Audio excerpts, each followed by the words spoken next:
Hello everybody and welcome back to the shop. My name is Eric Leahy. I hope you guys are cozy and warm. Maybe you guys got something cozy and warm to drink like tea or coffee. I got my coffee here with me today and it's funny enough. Usually I'm recording at like 1 or 2 in the morning. But today, as you can see in the window right there, I forgot it's reversed, right there is sunlight. I'm actually recording in the daytime this time. And today we're going to be taking a look at this knife and specifically how I made this knife as my cat hits that. This is really exciting. I really like this style of knife, but we're going to get right into it and we're going to start making it. Okay, hi everybody. We got my coffee here, got my PJs on, ready to work in the shop. I worked up this prototype for leather stitched handles the other day. This is just made from a piece of crowbar, quickly forged out, nice and thin. Drilled all these holes, stitched it, love it. So I got this flat stock of 1095, a much better steel than crowbar, which is probably around 1060, softer. And we're gonna work up an actual blade that would be worth selling. So in my messy shop, I have this quick little drawing of kind of like a hunting style knife, and we're going to try to make that. Okay, so we're gonna mark off the material with a soapstone, just so I know where I'm going to start shouldering in. I measured it out already, so I'm just marking it. I actually ended up doing this a little bit ass backwards. I never do handle first. I almost always shape the blade first. And I had that initially in my mind to do it that way, but I shouldered it on the wrong side of the material and I was like, oh well shit. So now I have to kind of do the handle anyway. So yeah, I kind of did this backwards, but we're not going to worry about that. So we got it shouldered in well. There's a hot cut hardy going in the hole. In the hardy hole, you can see my drop hammer off to the side there. Still working on that. So we're going to pull it out and we're just going to nip off some of the material to make the blade out of. So now I'm kind of flipping it around and then I'm going to start shaping the blade a little more. Yeah, I usually form the blade first because that tells me how long the blade is, then I can shoulder it in and start isolating at the handle and then cut off the leftover. And with this way I had to waste a little material, and that material is not wasted. It's going to go towards making Damascus steel. But here we are forming a bit of a taper on it, taking our heats. Of course my tongs don't fit that well. I need to make more tongs, as I say in almost every video. So they're going to be slipping a little bit, moving around on me, and I have to take a little more time to make sure they're not, my piece of metal isn't flying out of my tongs, because that's terrifying. And we're going to just work it nice and easy, let the weight of the hammer drop with a nice loose grip. You never want to force the hammer down. It's going to cause smithing's elbow and all that stuff. So let the weight drop. You can see it kind of roughly formed there with the shoulder and the blade kind of roughly profiled. So now we're going to start shouldering on the other side, leaving this nice swell that leaves where the center of your hand's going to go. So we're going to start forming that in, flattening it out periodically as we go. And you can see it almost slipping out of my tongs there. That's not what you want. So now I'm going to start pushing that tip back in on itself to start forming that nice gentle drop point that we have. Kind of how you do a Bowie a little bit, but not exactly, but very similar, in the same kind of vein of it.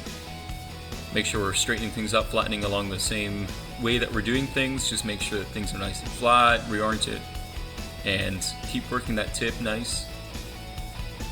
You can see a lot more material at the back half. It's still not fully flattened, so it's going to widen a lot more when we start flattening that out.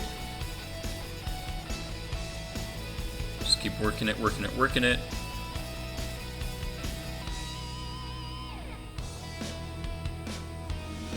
Not too bad.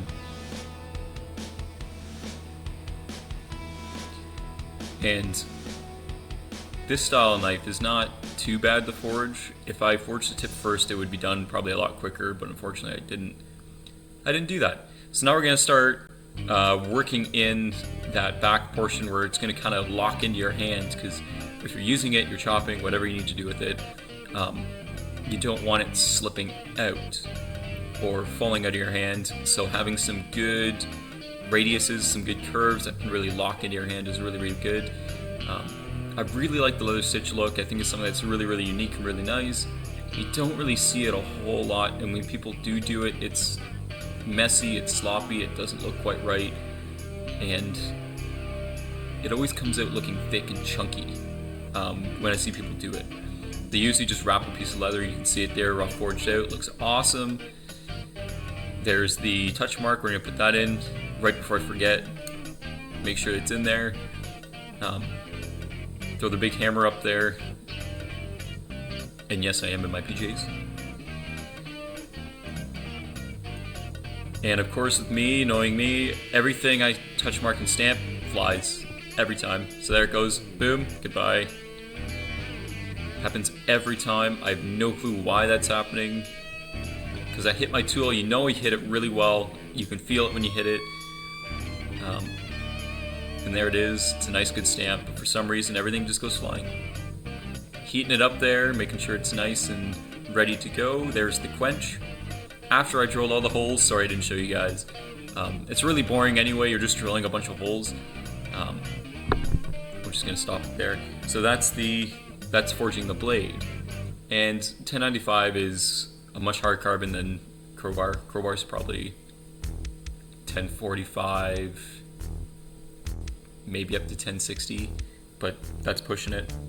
But yeah, 1095, hard stuff. Trying to drill the holes, I had to keep going back and like torching it to a red, dull red, and try to get it to normalize so that I could actually drill the holes through it, because it was getting too hard. I kept hitting hard spots. So anyway, that's pretty much that, and that's forging the blade. So there you have it. That's forging this blade. Sorry for the glare, trying to get no glare in it. Really hard not to get no glare. I had a lot of fun doing it, and I want to make this narrative knife a standard in my product list. I really like the leather handles. I think it's something that not a lot of people are doing. It looks really nice, it looks really genuine, and I just have to, there are some changes I would make to this. One being, I drilled 2 holes there. I'd probably only put one right in the middle for stitching, and I'd probably make them smaller holes next time. The more holes you have, the more chances you have for breakage, and I'd much rather not have that. Also in the video, I forged it a little bit backwards. Usually I forge the blade first, not the handle first, but I kind of goofed up mid-recording and just kind of rolled with it anyways. So that's just how it goes. Yes, it's something I want to do as a standard. I really enjoy it. I really love it. I think it's fantastic. And from that little knife that I made, even though it's not like a good quality material, it still gave me a good feeling in the hand. It looked nice.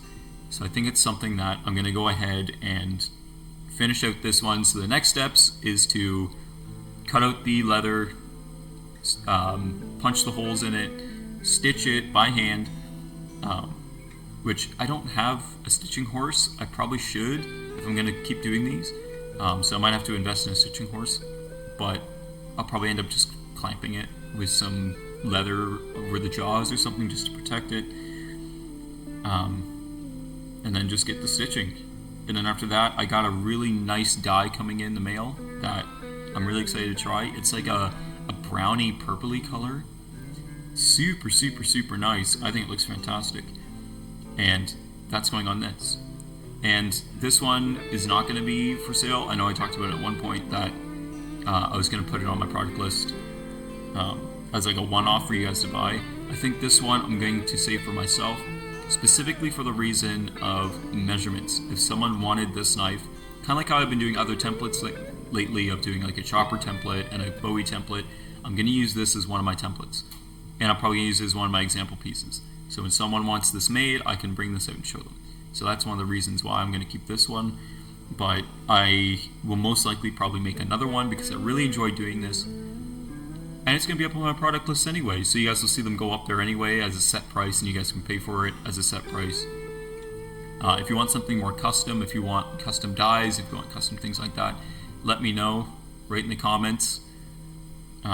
Yeah, that's the blade. It's pretty simple. I'm going to do a part 2, and part 2 is going to be stitching. Part 2 is not going to be as exciting as the forging, but what it is. It is what it is. It's a lot of fun, and I really enjoyed it. So, again, there's the knife. Just making sure you guys can still see it without glare. Really hard not to get it without glare, but that's all right. No biggie. And that's basically forging the knife. So thank you guys so much for watching. If you guys enjoyed this kind of content, like, comment, subscribe. Go down in the comment section. Let me know what you liked, what you didn't like. It always helps the channel as much as possible. And I'm really looking forward to making more of these. So, yeah, it's pretty awesome. And as always, stay cozy.